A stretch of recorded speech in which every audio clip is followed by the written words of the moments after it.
अगं श्रुती, सकाळी सकाळी कोण आले बघ तरी. देवपूजा सुद्धा शांततेत करता येत नाही या घरात, असं देवघरातून विमलाताई श्रुतीला आवाज देत म्हणाल्या. श्रुतीने जसा दरवाजा उघडला तेव्हा तिच्या काळजात धस्स झाले. म्हणजे घरात आणखी एक तमाशा होणार. श्रुतीची नणंद शांभवी आणि तिचा नवरा गौतम दरवाजात उभे होते. घरात शिरताच दोघांच्या तोंडाचा पट्टा चालू झाला. जणू श्रुती आणि तिच्या नवऱ्याने काही पाप केलं आहे. अगं श्रुती, मुलाला परदेशात शिकायला पाठवलं ते ठीक आहे, पण मुलीला परदेशात शिक्षणासाठी पाठवण्याची काय गरज आहे? वर्षभरात किती खर्च येईल याचा अंदाज आहे का? इथे जाऊन काय दिवे लावणार आहे? इंजिनिअरिंग करून इथे छोटी मोठी नोकरी शोधायची, पुढे शिकायची काय गरज आहे? शिक्षणासाठी लाखो रुपये खर्च करा, परत लग्नात त्याच्या दुप्पट खर्च करा. एवढे पैसे खर्च करून मुलीने आईबापाची इज्जत सांभाळली म्हणजे झालं, नाहीतर एवढं करून परत समाजात मान खालीच जायची. त्यापेक्षा तिला कुठे नको पाठवू, परक्याचं धन एकदाच देऊन टाकलं म्हणजे मोकळं झालं. आल्या आल्या गौतमच्या तोंडाचा पट्टा थांबायचं नावच घेत नव्हता. यावर विनया म्हणाली, अहो मामा, मी माझ्या आईबापाच्या कष्टाचे पैसे असे वाया नाही घालवणार. मी नोकरी करून पैसे साठवेन आणि माझ्या लग्नाचा खर्च पण स्वतःच करेल. तुम्ही काळजी नका करू. तसं तर बाबा मला पाठवण्यासाठी तयार आहेत, मग तुमची काय हरकत आहे? बघा जरा सगळ्यांनी, मुलीचे पाय पाळण्यात दिसतात तसा प्रकार झालाय. परदेशात जायचं म्हटलं की पंख फुटलेत तुमच्या मुलीला. परदेशात जाण्यापूर्वीच मोठ्यांसमोर जीभ चालवू लागली. तिथे गेली तर अजून काय काय शिकून येईल कुणास ठाऊक.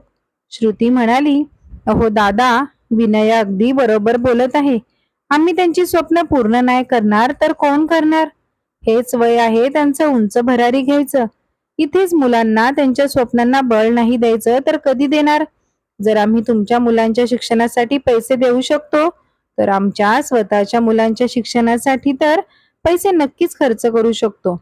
आणि तसंही लग्न म्हणजे आयुष्य नसतं. त्यांचे करिअर आमच्यासाठी सर्वात महत्वाची गोष्ट आहे. आणि जर देवाच्या मनात असेल तर तिच्या लग्नात सुद्धा आम्ही कोणत्या गोष्टीची कमतरता पडू देणार नाही. शांभवी, श्रुतीची नणंद म्हणाली, वा, खरंय वहिनी तुझं. आज तू तुझ्या मनातील गोष्ट बोललीच. आम्ही आमच्या मुलांना तुमच्या मदतीनं शिकवलं हेच ऐकायचं बाकी होतं. उपकार केलेले काढलेच की तू. श्रुती म्हणाली, खरं तर मला बोलायचं नव्हतं, पण तुम्ही लोकांनी मला हे बोलण्यास भाग पाडले.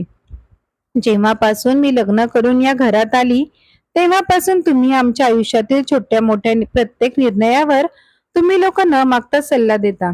प्रत्येक निर्णय तुम्ही लोक तुमच्या सोयीनुसार घेता आणि तुमचे निर्णय आमच्यावर जबरदस्ती लादता. मान्य आहे की तुम्ही या घरची मुलगी आणि जावई आहात. आम्ही नेहमीच तुमचा आदर केला, पण तुम्ही मात्र आमच्या भोळ्या स्वभावाचा गैरफायदा घेत आलात.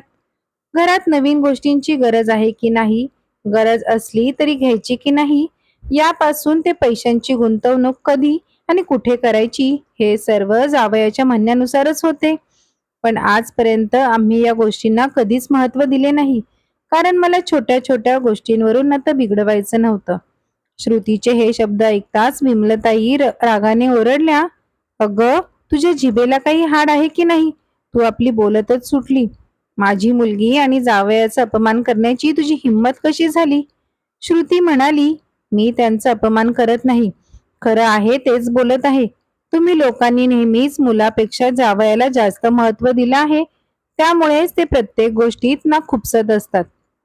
श्रुती बोलत असताना मध्येच प्रतीकने बोलायला सुरुवात केली, जेव्हा तुम्ही लोक गावची रोड लगतची जमीन विकायला निघाला होता तेव्हा श्रुती म्हणाली होती की सध्या आपल्याला पैशांची गरज नाही, आपण ती जमीन लगेच विकायला नको, काही वर्षांनी गरज पडल्यावर आपण ती विकू. तोपर्यंत जमिनीची किंमतही दुप्पट होईल. पण तुम्ही लोकांनी गौतमदाजींच्या आग्रहावरून त्यांनी आणलेल्या ग्राहकाला जमीन कवडीमोल भावात विकली. गौतमदाजींनी ती जमीन 8 लाखांना विकली होती, पण ती 5 लाखांना विकल्याचे त्यांनी आपल्याला सांगितले. त्यांनी तसे खोटे पेपरही बनवले. वरचे 3 लाख गौतमदाजींनी खिशात घातले. पैसे शेवटी बहिणीलाच गेले, म्हणून नाते बिघडवण्याच्या भीतीने मी काहीही बोललो नाही. श्रुती या घरची सून आहे, ती पण या कुटुंबाचा भाग आहे. तरीही तिच्यापासून बऱ्याच गोष्टी लपवल्या जातात. मुलगी आणि जावई यांना मात्र प्रत्येक गोष्ट विश्वासात घेऊन सांगितली जाते. जर तुम्ही जावयावर विश्वास ठेवू शकता तर मग सुनेवर का नाही? श्रुती म्हणाली, माझे लग्न होऊन 22 वर्ष झाली. मी अजूनही या घरासाठी परकीच आहे.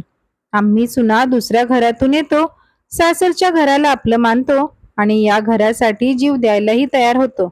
तसं पाहायला गेलं तर जावई देखील बाहेरचेच आहेत, पण आपल्या घरातील प्रत्येक गोष्टी त्यांचा हस्तक्षेप गरजेपेक्षा जास्त आहे.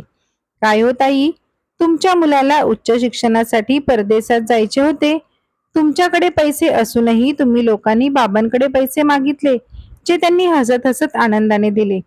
पैसे देताना त्यांनी ना मुलाला विचारले ना सुनेला सांगितले. आम्ही पण या गोष्टीचा कधीच विचार केला नाही, ना की त्यावर काही बोललो. तेव्हा तुम्हाला तो खर्च वायफळ वाटला नाही. पण आज जेव्हा माझ्या मुलीसाठी पैशांची गरज भासली, तेव्हा बाबांनी लगेचच त्यांच्या मुलीला आणि जावयाला बोलवले.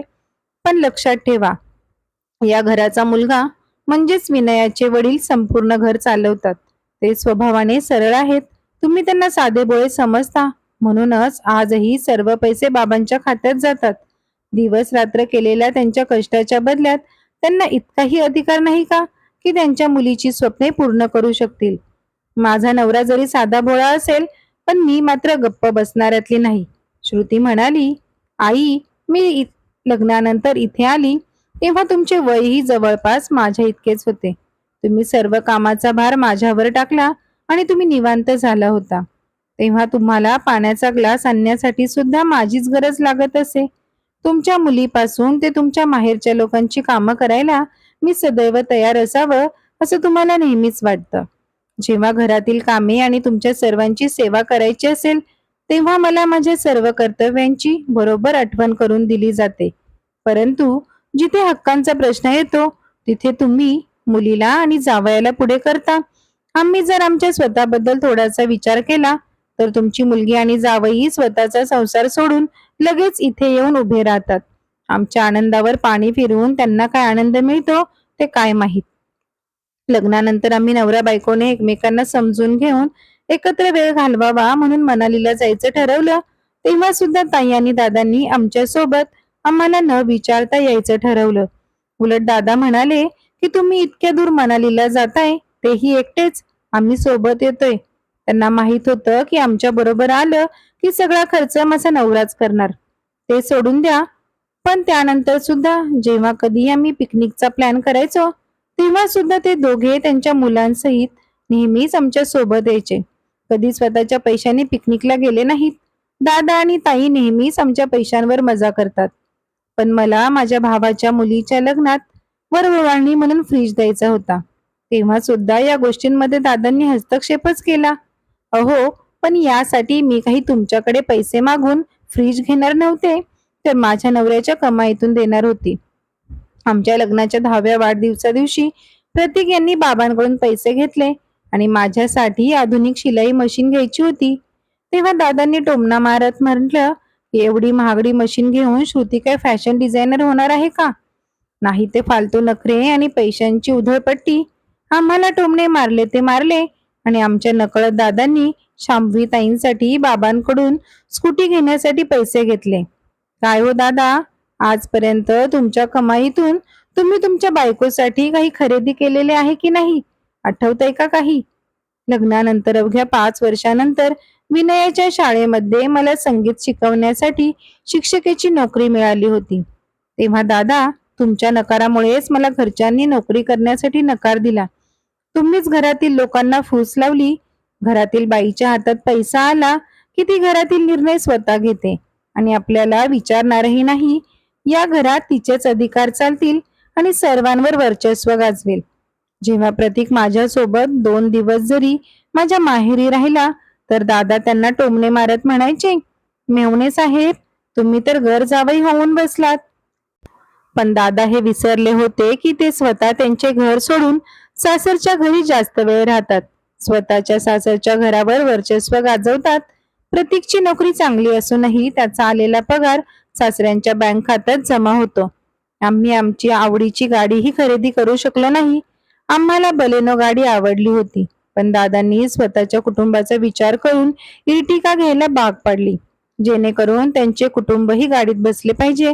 म्हणजे फिरायला जाताना स्वतः काहीही खर्च करायला नको, सगळं काही फुकटमध्ये होईल. आजपर्यंत एका सुनेने हे सर्व सहन केलं, एका बायकोने नवरा बायकोच्या नात्यासाठी सर्व काही सहन केले, पण एक आई म्हणून मी हे सर्व सहन करणार नाही, श्रुतीने स्पष्टपणे सांगितले.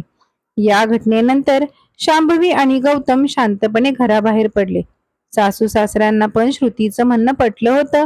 सर्वांनी विनयाला परदेशात पाठवायला होकार दिला. विनयाने फायनान्समध्ये डिग्री मिळवली आणि स्वतःचं कॉर्पोरेट फायनान्शियल कन्सल्टन्सी चालू केली.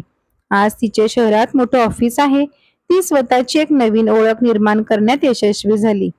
जावई गौतम देखील आता सासरच्या घरी अनावश्यक ढवळाढवळ करत नव्हते. अनेकदा आई वडील घरात जावयाला मुलापेक्षा जास्त महत्त्व देतात. त्यामुळे जावई बायकोच्या माहेरच्या घरात नको त्या गोष्टींमध्ये उगाचच हस्तक्षेप करू लागतात. त्यामुळे घराचं वाटोळं व्हायला वेळ लागत नाही. या उलट जावयाने आपली मर्यादा ओळखली पाहिजे. दुसऱ्याच्या संसारात लुडबुड करण्यापेक्षा स्वतःच्या संसारात लक्ष दिलं पाहिजे.